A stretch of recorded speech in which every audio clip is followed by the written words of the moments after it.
Halo pemirsa, apa kabar? Dimanapun Anda berada, dari Sabang sampai Merauke, dari Miangas sampai Pulau Rote.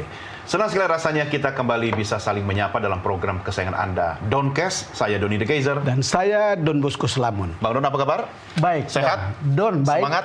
Don yang ini baik, Don yang ini juga. Baik juga. Semangat. Dan kita lebih happy karena beberapa waktu lalu kita menyimak berita Pak Prabowo akhirnya bersua dengan Bu Mega ya Bang ya? Betul. Nah, kali ini saya mau tembak Bang Don sebagai jurnalis senior. Ya, saya tidak menginterview narasumber Tamu kan? kita. Ya. Oke, Sekali tapi jangan. ini penting sekali kita diskusikan dengan tamu istimewa kita. Paling Karena yang penting. kita hadirkan kali ini, Bang Don dan juga pemirsa, ini adalah sosok yang sudah tidak asing lagi kalau kita mau membahas tentang komunikasi politik. Dia juga seorang akademisi dan dia pecinta lari, Pada Bang. akhirnya saya tidak hanya mengatakan paling penting, tapi juga paling menarik. Paling menarik. Tahu nggak kenapa menarik? Karena hobinya lari, Bang. Oh gitu? Iya. Bukan, saya lebih karena diksinya. yang Oh, paling kuat. kalau itu pasti. Karena beliau adalah analis Dan ahli komunikasi politik, Hmm. ya. Dr. Gun Gun Herianto. Apa kabar? Kabar baik, Mas Don, Bang Don. Hey, Prof Good. Tapi jangan lari dari kenyataan. Bahaya itu ya. Tapi kenyataannya kan sekarang Pak Prabowo sudah berjumpa dengan Bu Mega. Iya. Ah, Meskipun tentu perlu kita dedah ya. Ada apa dan pertemuan itu. Oke, saya akan bagi dua ini porsinya. Dari perspektifnya Kang Gunggun dan dari perspektif jurnalis senior kita Bang Don. Iya. Dari Prof sendiri seperti apa pertemuan itu maknanya? Menurut saya pertemuan itu punya dua hal ya, meaningnya.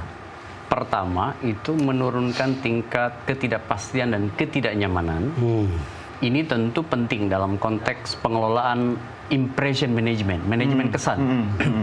Nah, yang kedua, lebih pada orientasi untuk menjadi prakondisi Prakondisi. apapun yang menjadi pilihan politis strategis bagi kedua belah pihak. Begitu, Mas Dan. Itu bisa dibaca seperti itu. Iya, saya membaca, tentu ini bukan bacaan asal ya. Ya, nah itu Melainkan dia. kita melihat satu fakta politik sebagai kronologis, kemudian yang kedua peta ke depan. Oke. Dari pertemuan itu punya konsekuensi apa. Oke. Bang Don gimana? Ya, saya kira Prof Gun sudah memberikan clue bahwa ini tidak sekedar sebuah pertemuan. Lebih dari sekedar pertemuan. Saya mendapatkan fakta misalnya, oh mereka lebih banyak bertemu empat mata. Banyak orang yang hadir di situ, tapi mereka itu ada di pendopo. Iya, tidak ikut di Sementara dalam. Ibu Mega dan Pak Prabowo itu cuman berdua. Artinya apa? Ini ada pertemuan semi tertutup. Dan kalau dia tertutup, itu berarti bukan sekedar silaturahmi.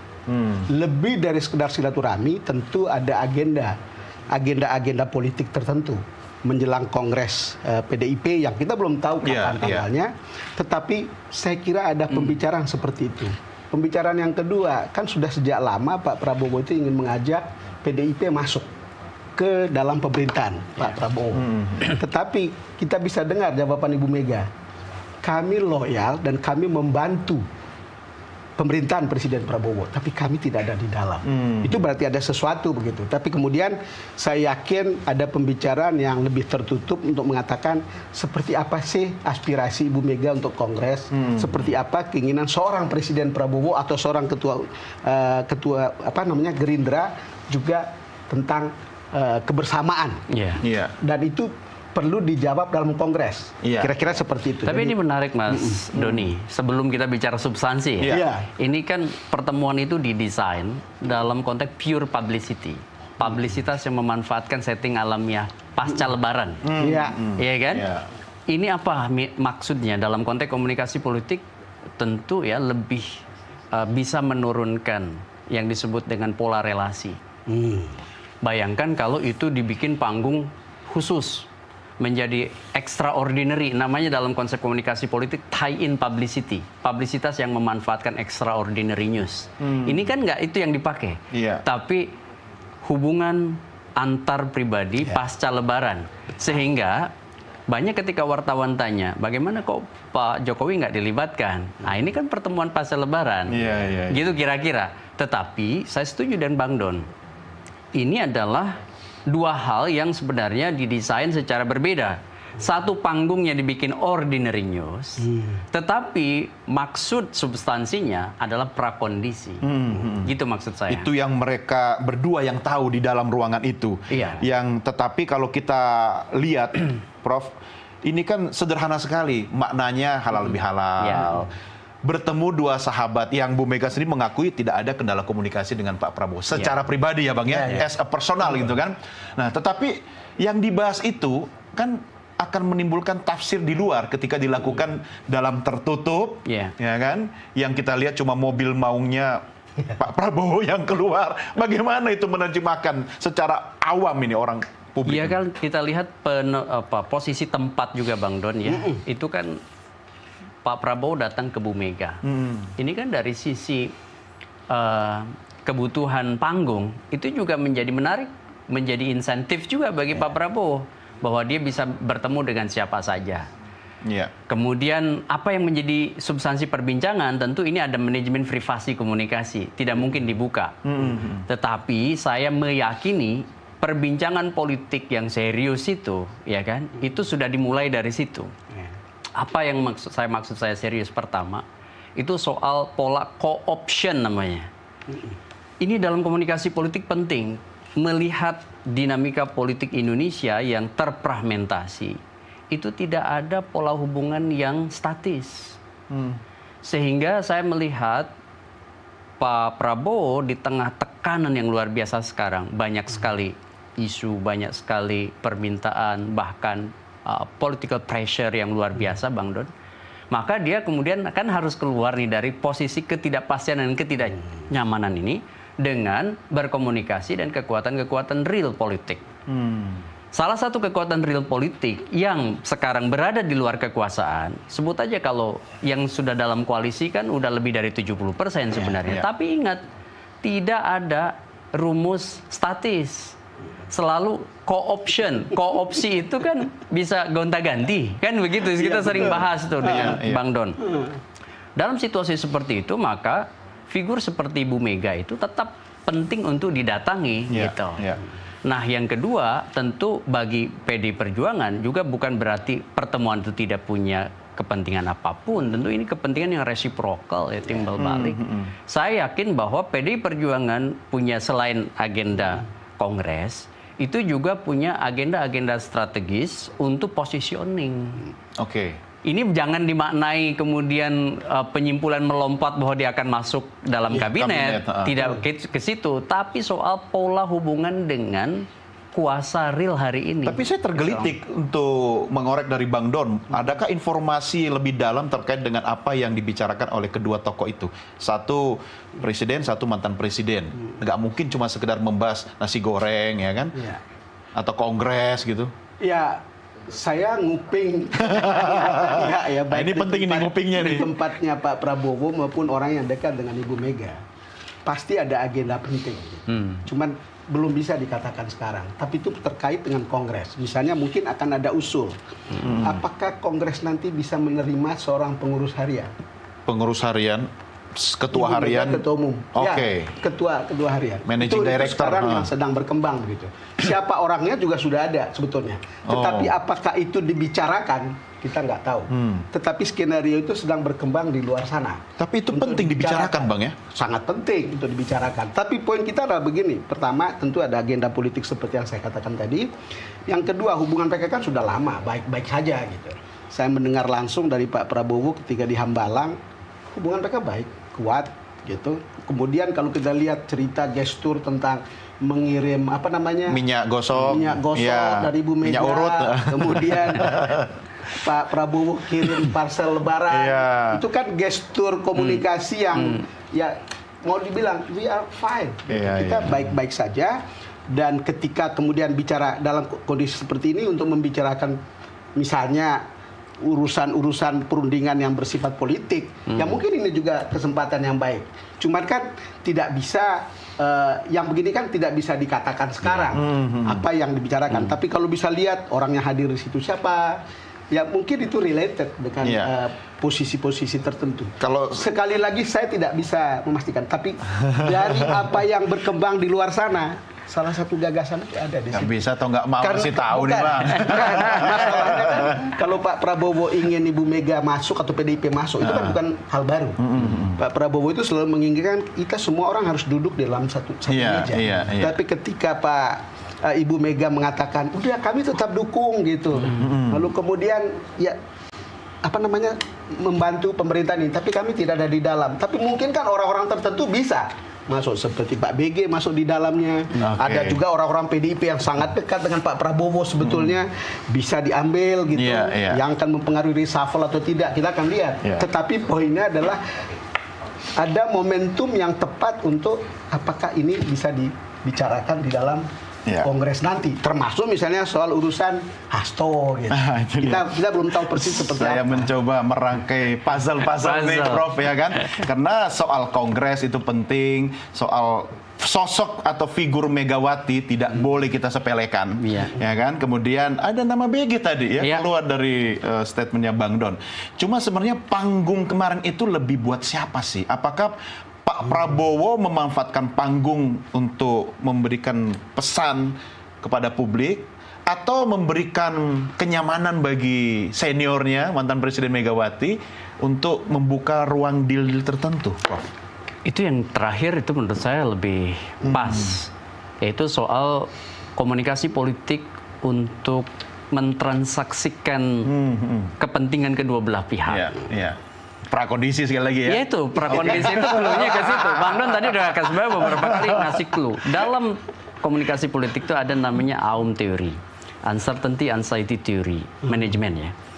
Nah, salah satu konsepnya itu namanya hasrat prediktibilitas. Hasrat prediktibilitas. Jadi kalau saya sedang punya kuasa, ada banyak orang yang kemudian belum berada dalam satu arus utama dengan saya, maka saya punya keinginan untuk mengunci banyak hal supaya kemudian kekuatan lawan itu predictable.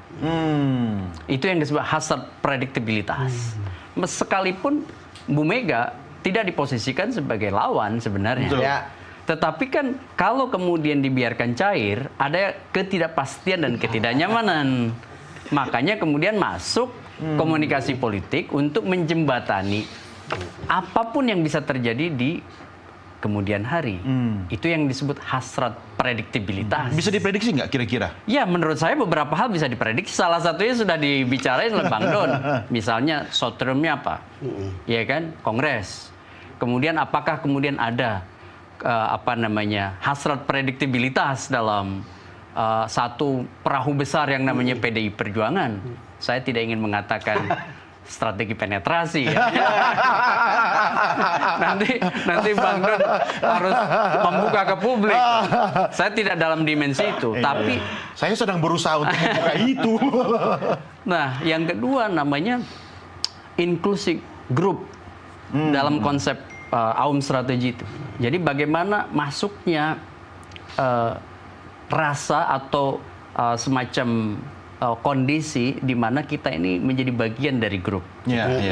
Sekalipun mungkin ini kan namanya hasrat inklusi grup itu. Bukan berarti harus selalu ada di dalam grup. Tetapi terjembatani suasana psikologisnya, hasrat inklusi grupnya itu, sehingga kemudian menjadi oke, saya rasanya tidak ada masalah. Toh perjalanan panjang ini sudah saya laluin sejak misalnya Bu Mega sebut aja sering mengklaim kan membantu Pak Prabowo supaya tidak stateless dulu. Iya, betul. Habis 98 pada saat ke Yordan. Kemudian berlabuh dalam satu pasangan kandidasi pro Mega 2009. Mega Pro. Kemudian bertemu di Pilkada Jakarta mengusung Pak Jokowi dengan BTP. Kemudian ada batu tulis yang kemudian hiruk pikuknya luar biasa sehingga 2014 kemudian ada hubungan yang dianggap oleh orang renggang sampai kemudian 2024. Tapi poros Hambalang Teguh Umar itu kan sudah tercipta cukup lama. Cuma jangan lupa Bang Don, ada poros Solo juga. Tapi nanti ya, sabar. Sebelumnya saya mau menjelaskan. Beliau kan sudah bicara tentang hasrat prediktibilitas sama hasrat inklusi kelompok. Saya rasa ada kepentingan di lingkungannya pemerintah atau Pak Prabowo untuk ada orang yang betul-betul bisa menjembatani secara efektif hubungan ke PDIP. Jikapun Ibu Mega mengatakan ada di luar gitu, harus ada. Makanya itu kira-kira proposalnya seperti yang saya bilang tadi. Yang diterima oleh Prabowo, Pasti Mega, dan pasti diterima oleh Ibu Mega juga. Apakah itu Puan atau someone else itu kita belum tahu. bukan Bahlil kan? Lanjut. Bahlil kan orang Golkar. Oke, kalau begitu kita siapkan dulu secangkir kopi atau teh. Kang Gun lebih suka ngeteh atau ngopi sih? Kopi Kopi apa favoritnya? tanpa gula. Memang yang paling benar gitu Bang, minum kopi itu tanpa gula, ya kan? Karena situasi hari Senin pertemuan Prabowo dengan Mega sudah manis ya, nggak perlu dikasih gula konsumsi lagi. Kami segera kembali, tetap bersama kami dalam Doncast sesaat lagi.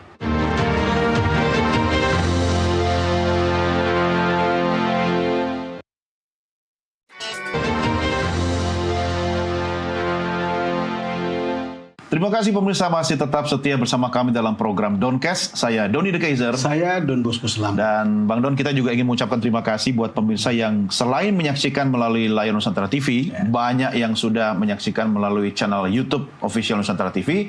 Jangan lupa like, share, subscribe, dan juga boleh komen terkait dengan diskusi kita kali ini. Kembali kita ke Prof. Gun. Ini tadi sebelum rehat saya sempat nyeretuk soal poros Solo gitu kan. Jakarta Solo, Hambalang Solo, Hambalang Teguh Umar gitu kan. Nah, bagaimana petanya setelah ada pertemuan antara Presiden Prabowo dengan Bu Megawati? Menurut saya ya, hubungan Bu Mega dengan Pak Jokowi tetap akan ada namanya barrier ya, psychological barrier yang itu sulit sekali difasilitasi. Dan itu akan berdampak pada hubungan politik ya saat ini dan ke depan. Dan itu tipikal sekali dari Bu Mega. Oke, berarti dari Bu Meganya ya? Ingat mungkin Pak SBY ya? Iya, betul. Tetapi Bu Mega tidak ada barrier yang mendalam meskipun ada riak-riak itu dengan Pak Prabowo. Artinya saya melihat masih ada potensi pola hubungan meskipun tidak formal di kabinet ya, antara Pak Prabowo dengan Bu Mega. Nah, masalahnya adalah saya lihat kalau kita membaca landscape politik ya, apakah mudah juga Pak Prabowo untuk kemudian tanda petik penetrasi ke PD Perjuangan? Itu tidak mudah. Oke. Kenapa? PD Perjuangan partai besar dengan historis ya, mental pejuang tuh. Iya. Meskipun tentu selalu ada kelompok-kelompok di dalam partai itu yang bisa saja punya kepentingan tertentu. Dan itu sejarah partai ya, sudah kita lihat dari peristiwa ke peristiwa sejarah PD Perjuangan, termasuk oposisi ya, termasuk sejarah konflik di internal. Iya. Ya, tetapi PD Perjuangan menurut saya punya moral juga untuk kemudian beroposisi meskipun tidak menyebut oposisi. Saya tidak ingin mengatakan bahwa PD Perjuangan dari perjumpaan itu lantas kemudian menjadi bagian dari kabinet. Tidak sesimpel itu. Banyak sekali menurut saya hal-hal yang kemudian perlu menjadi prasyarat yang kemudian dihitung sebagai keuntungan politis bagi PD Perjuangan sekaligus hitung-hitungan taktis jelang 2029. Jinak tanpa harus masuk bagian dari pemerintah. Dan itu lebih fleksibel untuk memosisikan diri dalam konteks istilahnya itu ZOPA. ZOPA itu dalam komunikasi politik Zone of Possible Agreement.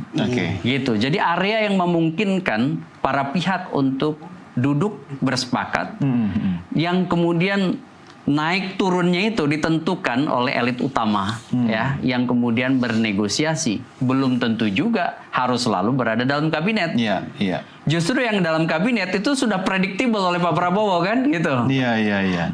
Kira-kira begitu. Cuma saya mau tahu juga dari perspektifnya Bang Don, ketika Pak Prabowo akhirnya ngobrol berdua dengan Bu Mega, ada yang nggak nyaman nggak sih? Atau Pak Jokowi kira-kira akan seperti apa? Begini, kita lihat hubungan ini hubungan segitiga yang agak rumit. Tidak rumit kan, agak Agak rumit, kayak telenovela ini, Pak. Pak Prabowo tidak punya masalah hubungan dengan Pak Jokowi dan hubungan dengan Bu Mega. Ibu Mega. Tidak ada problem. Tapi problem kan antara Ibu Mega dan Pak Jokowi. Barriernya di Bu Mega. Kayaknya itu Walaupun saya lihat itu rumit dari- dan dramatis. Walaupun kalau saya lihat dari tempatnya Pak Jokowi, sebetulnya kan Pak Jokowi itu kan orang yang lentur, Iya. orang yang Luwes lebih ya. fleksibel, luwes untuk mungkin pada satu saat gitu. Tapi kan seperti kata Prof Gun, Ibu Mega punya presiden tentang hubungan dengan Pak SBY. Iya. Hal yang sama mungkin terjadi dengan Pak Jokowi. Gitu. Tetapi ini hubungan yang sekali lagi hubungan segitiga yang agak rumit. Mungkin itu yang menjelaskan kenapa Ibu Mega tidak masuk dalam pemerintahan. Ya nggak apa-apa, kami bantu, tapi kami ada di luar. Artinya itu jarak terdekat yang bisa dibuat untuk mengakomodir hubungan dengan Pak Prabowo di satu sisi, sementara karena ada barrier di situ, ada Pak Jokowi, ada Gibran, kan kira-kira Betul. hal-hal seperti itu yang selama ini dibilang mereka ini adalah mengkhianati partai. Walaupun tentang ini tanda kutip karena banyak cerita kenapa sampai itu terjadi gitu. Kan panjang lebar ceritanya dan itu begitu beragam versinya. Tapi poinnya adalah jarak membantu pemerintahan Prabowo tapi tidak di dalam, itu adalah jarak yang dianggap Terdekat. paling nyaman Iya. atau terdekat untuk orang seperti Ibu Mega. Kecuali kalau misalnya saya juga tidak tahu. Kan melepaskan Pak Jokowi juga bagi Pak Prabowo kan tidak gampang. Kalau itu kan hubungannya sangat kuat. Betul. Saya sendiri dengar dari Pak Prabowo langsung sampai mengatakan saya tidak mungkin menang tanpa Pak Jokowi gitu. Kemudian Pak Jokowi ketika kita tanya, kan banyak orang tuding mencabai-cabai pemerintahan ini.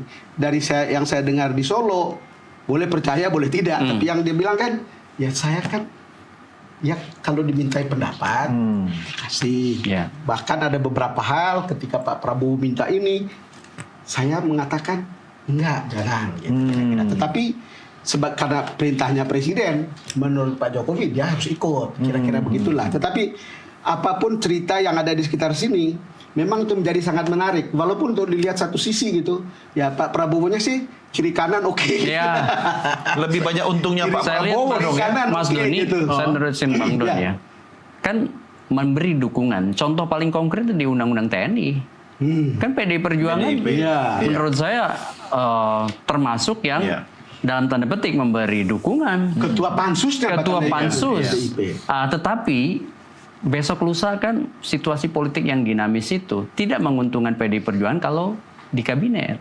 Ya. Karena dia bisa mengambil insentif elektoral Betul. Ya. dalam isu-isu lain yang mungkin akan menjadi perhatian publik di kemudian hari. Akan banyak sekali isu. Apalagi dalam situasi banyak masalah sekarang, tekanan global ya, ekonomi global, kemudian juga paradoks ya dalam banyak hal, terutama hubungan antara pemerintah dengan kekuatan sipil. Nah, ini ke depan akan makin banyak tuh. Maksud saya kalau kita sederhanakan, kan soko guru kekuatan Pak Prabowo sekarang itu pertama, ya dukungan parlemen, ya kan lebih dari 70%, 71,sekian%. Yang kedua TNI Polri solid, Iya. dalam konteks under control pemerintah sekarang. Kemudian yang ketiga kekuatan infrastruktur politik yang namanya interest group seperti organisasi besar NU Muhammadiyah relatif tidak bermasalah dengan Pak Prabowo. Yang sekarang justru jadi tekanan bagi Pak Prabowo adalah paradoks-paradoks yang dimunculkan sebagai kritik sangat substantif dari kekuatan-kekuatan sipil. Contohnya misalnya teman-teman NGO, Iya. teman-teman akademisi, ya teman-teman media. Maksud saya kan banyak isu nih sekarang dan tidak cukup menurut saya jawaban-jawaban atau narasi yang kemudian didiseminasikan oleh para jubir. Satu waktu pasti harus ada kekuatan artikulatif parlemen yang mengambil itu dan itu akan pasti memberi insentif elektoral. Disitulah PDI Perjuangan memosisikan diri gitu. Iya, iya. Dan itu menarik, Don. Iya. Ada cerita di dalam dari orang PDIP sendiri. Iya. Soal? Mungkin memang ada di luar PDIP-nya, tetapi ada sejumlah orang yang mungkin akan direstui oleh Ibu Mega untuk duduk di kabinet.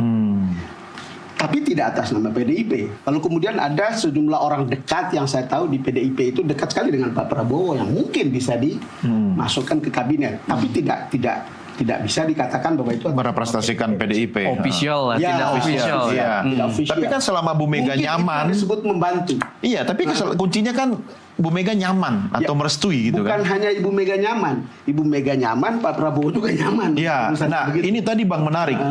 Abang sendiri melihat keuntungan pragmatis apa sih yang didapatkan oleh Presiden Prabowo dalam hal ini Gerindra ketika kemudian ada deal-deal tertentu di Teguh Umar kemarin dalam waktu singkat. Kalau kita lihat ini momentumnya menjelang PDIP Rakornas ya, Kongres ya. Ya saya kira benar Prof. Gun.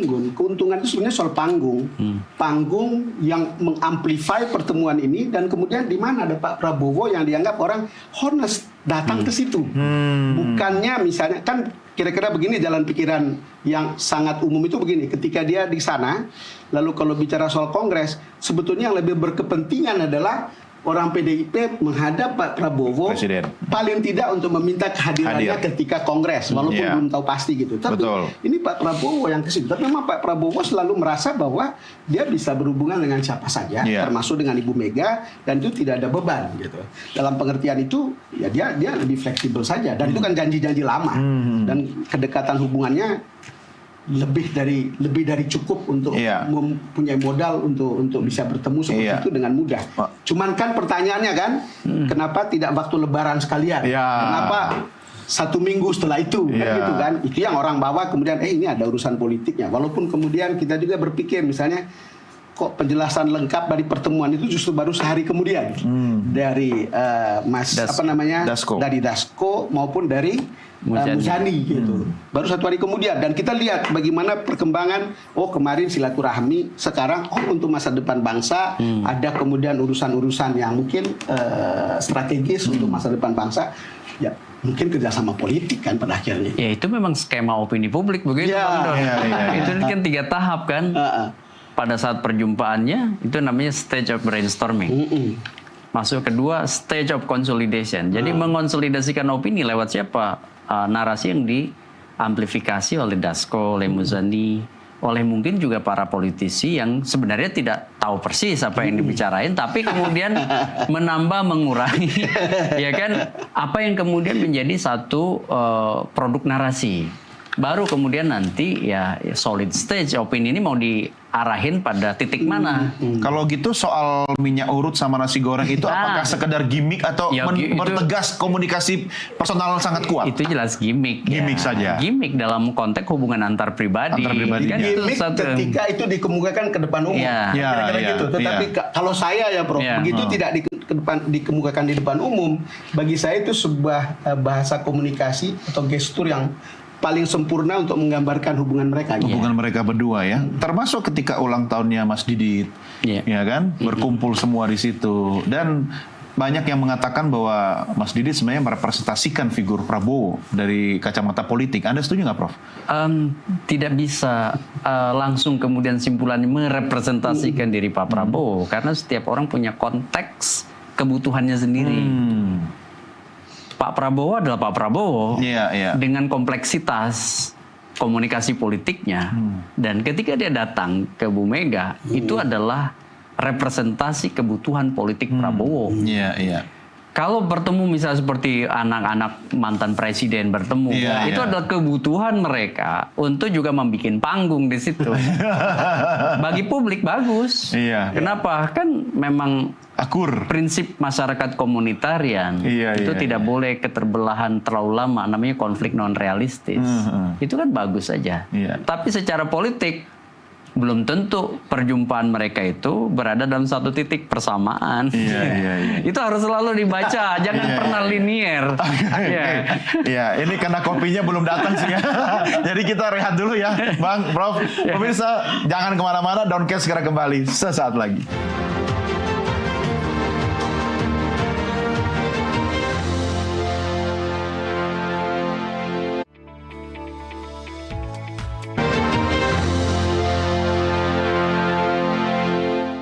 Pemirsa, Anda masih bersama kami dalam program Downcast. Saya Doni De Kaiser. Saya Don Bosco Slamun. Dan Double Down kali ini kedatangan tamu istimewa, Prof. Gun-Gun Herianto. Kita lagi berdiskusi tentang sesuatu yang sangat penting bagi masa depan bangsa. Saya tidak mewawancarai beliau, saya jadi analis. Iya, iya. Ya makanya karena kali ini kita istimewa, saya dari tadi sebenarnya mau meminta pendapat Anda berdua tentang peta koalisi pasca pertemuan Teguh Umar yang dilakukan hari Senin lalu. Dari kacamata Anda, Prof, akankah ada perubahan peta koalisi yang cepat dalam waktu dekat ini, atau seperti apa kira-kira? Prediksi saya untuk koalisi tidak akan ada perubahan signifikan dalam waktu dekat.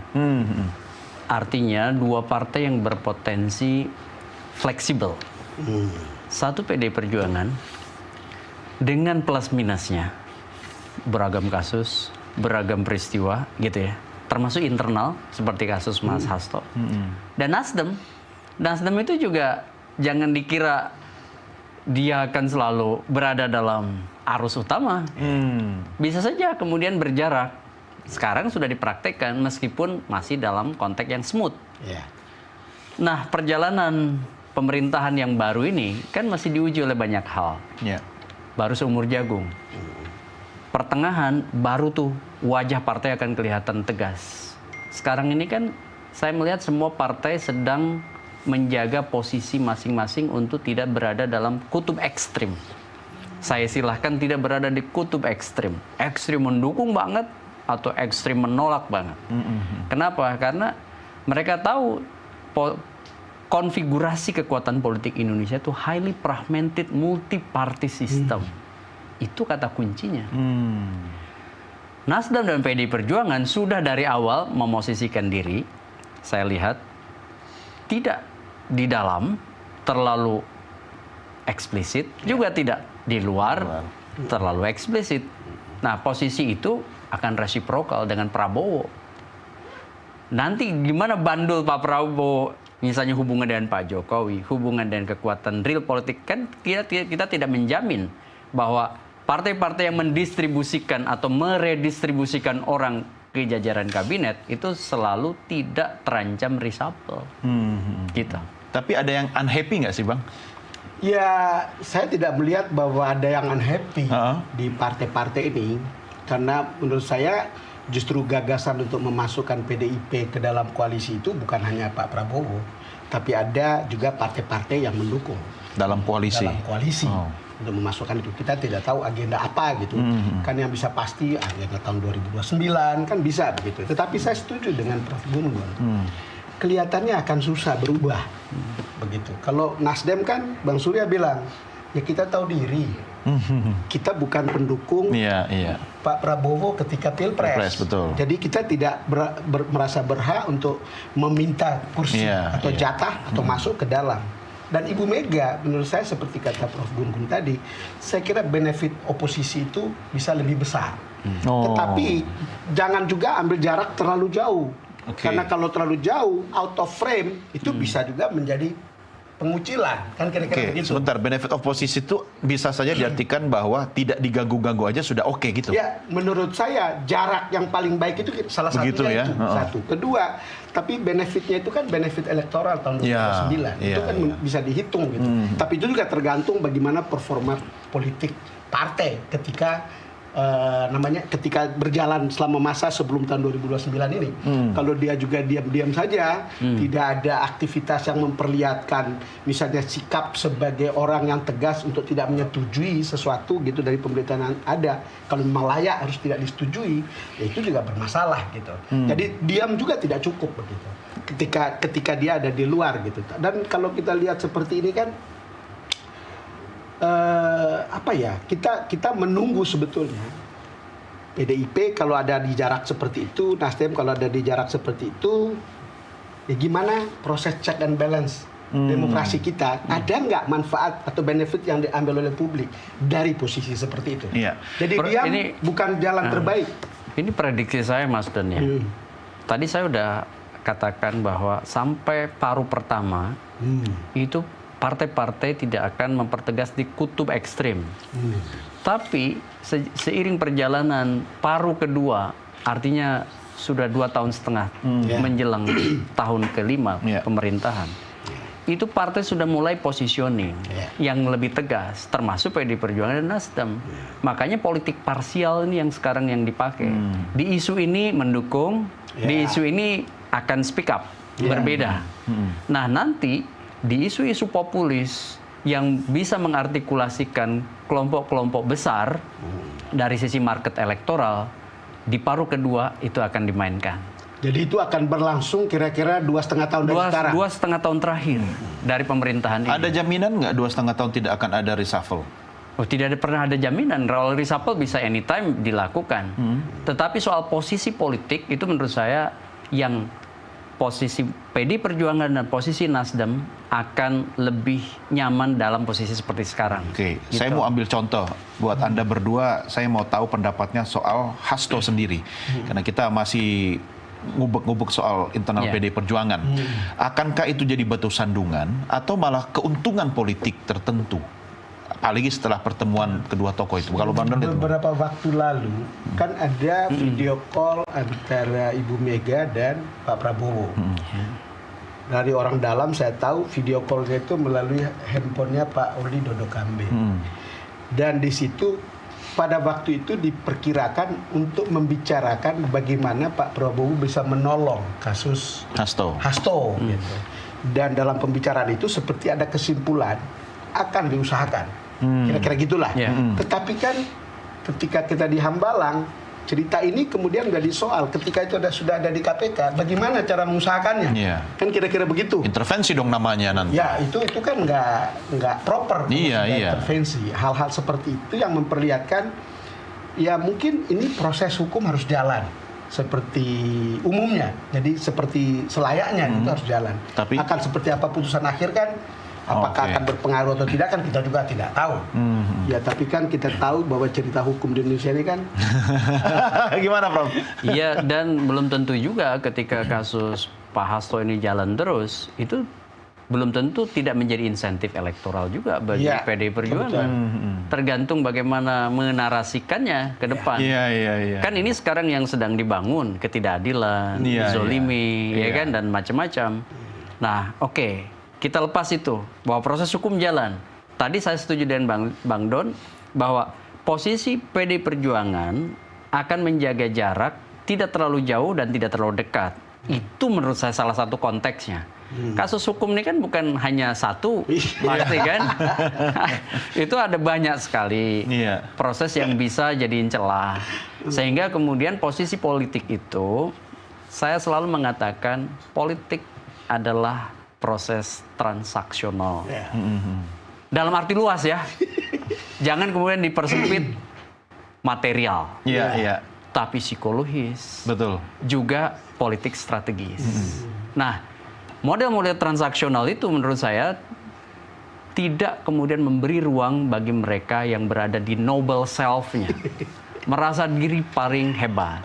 Sehingga kemudian mereka harus memosisikan diri dalam negosiasi.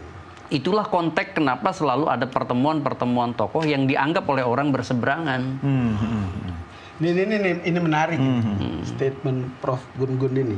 Karena soal case-case ini ada ilustrasi orang dalam yang mengatakan bahwa Pak Prabowo itu pernah bilang kasus itu sebegini. Jadi tumpukan-tumpukan ini. Kita tanya ke tempatnya Pak Jokowi, benar nggak? Ya, saya jelaskan ada kasus begini, ada sebegini, ada sebegini. Lalu Pak Prabowo mungkin bilang segini.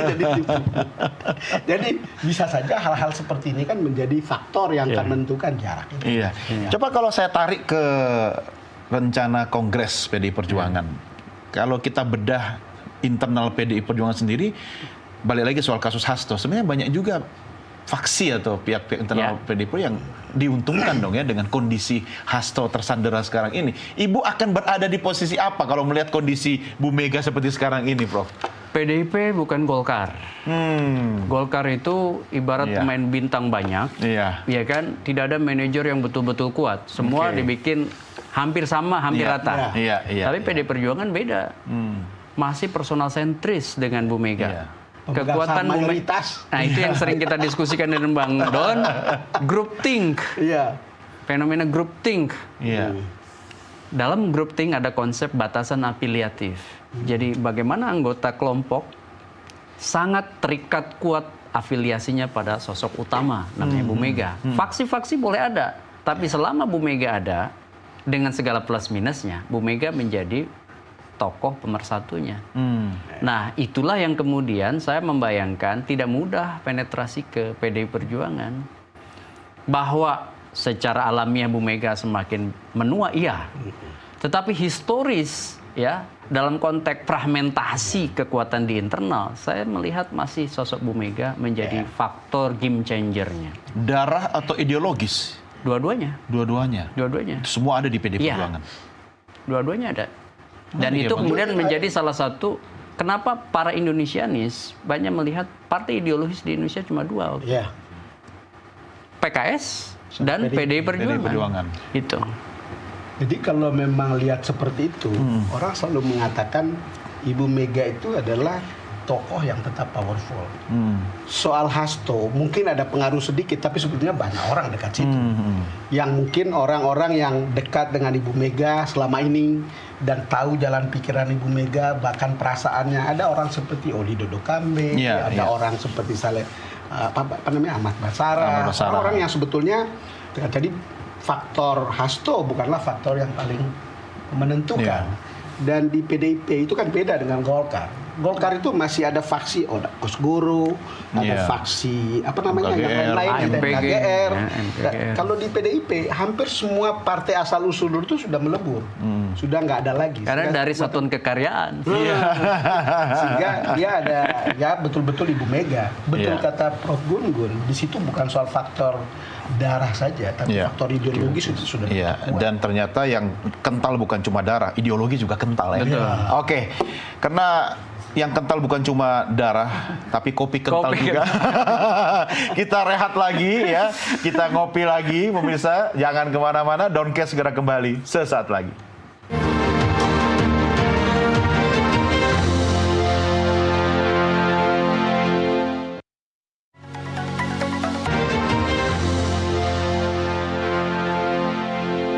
Terima kasih pemirsa masih tetap bersama kami dalam program Downcast. Saya Doni The Kaiser. Saya Don Bosco Slamet. Sekali lagi kami ucapkan terima kasih bagi Anda yang setia menyaksikan program ini di layar Nusantara TV dan juga yang sudah like, share, subscribe melalui channel YouTube Nusantara TV.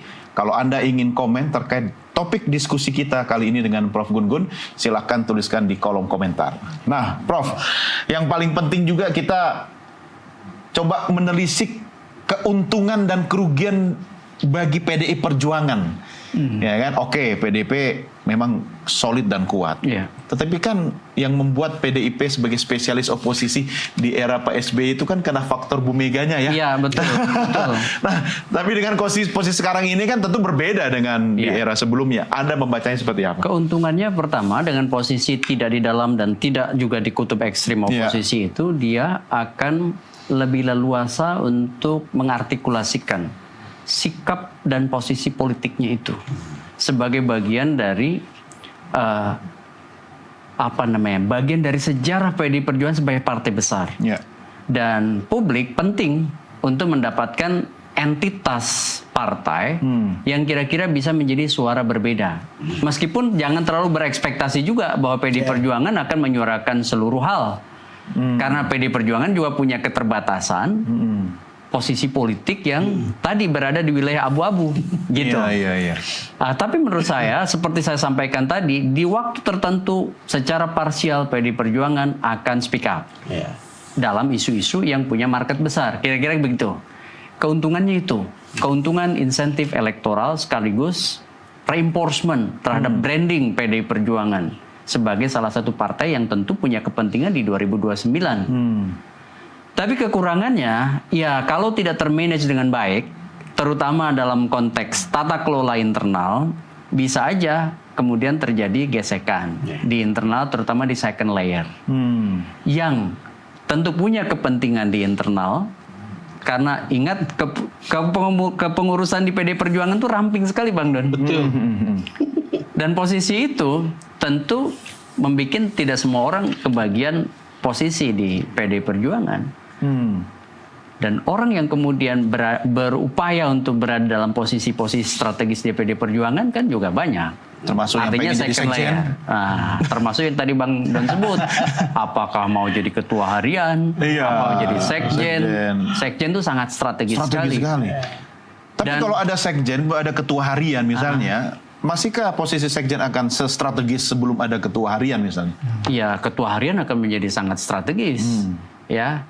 Tetapi tentu saya belum yakin ya, Ya. ketika Bu Mega kemudian tidak merestui, itu menurut saya hanya akan jadi omon-omon. Iya, iya. Jadi ini kan masih wacana sebenarnya untuk kongres yang akan datang. Tetapi memang kalau pertanyaannya benefit apa yang diperoleh oleh PDIP, ya memang betul.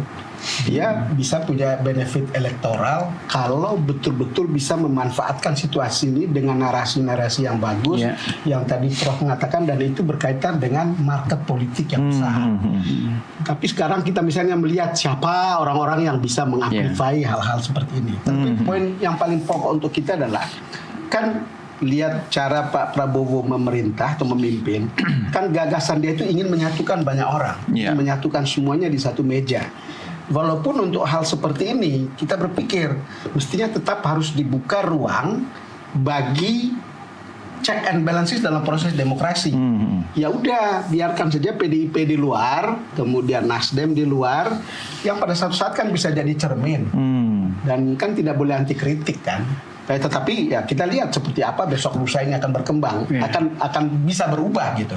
Saya berpikir mungkin kita baru akan tahu bagaimana suara menjadi lebih vokal ketika 2,5 tahun atau 3 tahun dari sekarang, karena sekarang semua orang mau lihat safety sambil lihat kiri, lihat kanan seperti apa gitu. Dan setelah 3 tahun dari sekarang itu sudah akan bisa berbeda gitu. Bahkan mungkin orang yang di dalam sekarang bisa jadi akan ada di luar. Dan ini Bang Don, apa namanya, dalam konteks kebutuhan sistem harus ada katup yang dibuka. Kalau semua tertutup akan jadi ledakan. Ya. Itu hukum alamnya. Iya. Maksud saya begini, tidak harus selalu disama-samakan dalam satu keranjang. Iya, iya. Biarkan ada di keranjang berbeda, sehingga apa, asas demokrasi yang disebut dengan citizenship, representativeness, competitiveness itu masih ada, sehingga kemudian kita tidak mengarah pada sesuatu yang berpotensi membangkitkan semangat dan rasa people power. Ingat ya, people power itu syaratnya 5 Mas Don. Satu, adanya common enemy. Iya. Jangan sampai presiden menjadi common enemy. Yang kedua, adanya masifikasi isu. Isunya itu bukan hanya isu kota besar, Iya. tapi isu di daerah. Betul. Dan ini ada beberapa isu yang berpotensi ke sana. Yang ketiga, adanya friksi di tubuh militer. Nah, jadi militer jangan kemudian juga over, sehingga kemudian mengambil sesuatu yang bukan tupoksinya, sehingga kemudian rame di antara mereka. Kemudian yang keempat, ada figur pemersatunya. Iya, iya. Dan yang kelima, ada krisis yang sifatnya menekan, termasuk krisis moneter seperti 97. Iya, iya. Nah, ini kan sudah mulai ada krisis moneter, krisis ekonomi global. Jangan sampai presiden jadi common enemy. Syarat untuk tidak jadi common enemy adalah membuka katup supaya ada saluran. Iya. Kalau tidak akan terjadi ledakan, gitu maksud saya. Koreksi saya, mungkin bisa ditafsirkan sebagai partai disatukan saja tidak cukup. Kira-kira begitu. Ya. Karena masyarakat di luar sana punya hukumnya sendiri. Kira-kira gitu. Dan akan membuat outlet sendiri. Dan sekarang kan untuk menggerakkan orang itu kan nggak terlalu susah. Iya, iya. Kita ingat pada tahun 80-an ketika Aquino di Manila itu masih pakai pager untuk menghubungkan orang untuk kemudian bisa masif begitu berdemonstrasi melawan Marcos. Iya. Sekarang kan semua jadi lebih gampang dengan adanya media Langsung di sosial. tangan. Mesir Facebook, Iya. di Tunisia pakai Twitter. Iya. Nah, maksud saya partai dan media harus menjadi arena untuk bersuara, Iya. gitu. Makanya pada pakai TikTok semua sekarang. Tapi tadi kita sepakat, kita bicara partai politik, jangan lupa kita bicara juga kekuatan politik. Petanya akan seperti apa, Prof? Ketika ada faksi Solo juga, yang apakah dia akan mengikuti perkembangan nanti 2,5 tahun atau 5 tahun ke depan, akan seperti apa nanti?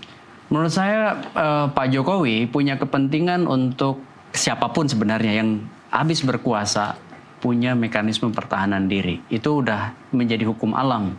Kenapa? 2 periode itu bukan persoalan mudah, ada celah-celah hukum, sehingga pasti pola hubungan politik dengan yang disebut dengan pemilik kekuasaan, pemegang mandat kekuasaan itu menjadi penting.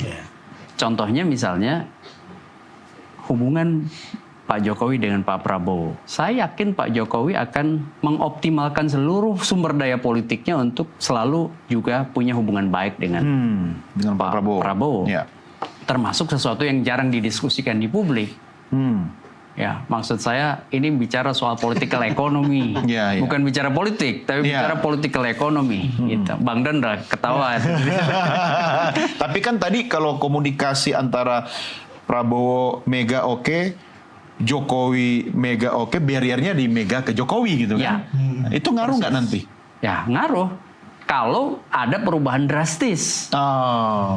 Posisi dan sikap politik Prabowo. Ini kan bandul nih sekarang belum berubah. Iya. Pak Prabowo masih mengayun. Betul. Di antara sosok Bu Mega dan Pak Jokowi. Iya. Nah, satu titik apakah ayunan itu lebih banyak ke Bu Mega dan berhenti ke Pak Jokowi atau tidak, kan begitu? Gimana Bang? Iya, saya kan ke Solo itu hari sebulan lalu ya. Iya. Dan sebetulnya kita mau tahu, ya sebetulnya silaturahmi aja. Tapi kan kita mau lihat kegiatan itu dari dekat. Dan faktanya adalah banyak sekali kelompok-kelompok masyarakat yang mendatangi kediaman Pak Jokowi. Bukan mobilisasi ya? Saya rasa jauh dari pikiran itu ya, jauh dari pikiran. Walaupun ada orang yang mengatakan begitu, tetapi ya bagaimana ya orang mobilisasi itu untuk kepentingan apa gitu? Kalau misalnya orang mau dimobilisasi gitu.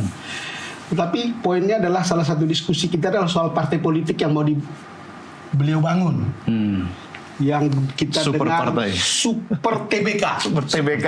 Nah, beliau menjelaskan Super TBK itu partai itu pokoknya berbasis digital.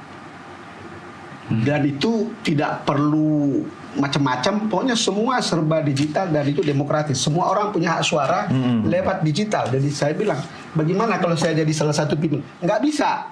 Tidak bisa saya tentukan siapa pimpinan di situ, karena semua orang akan memilih lewat digital. Publik lah yang akan menentukan. Itu. Oke. Tapi poinnya adalah bahwa cita-cita untuk tetap berpengaruh ada di situ, gitu.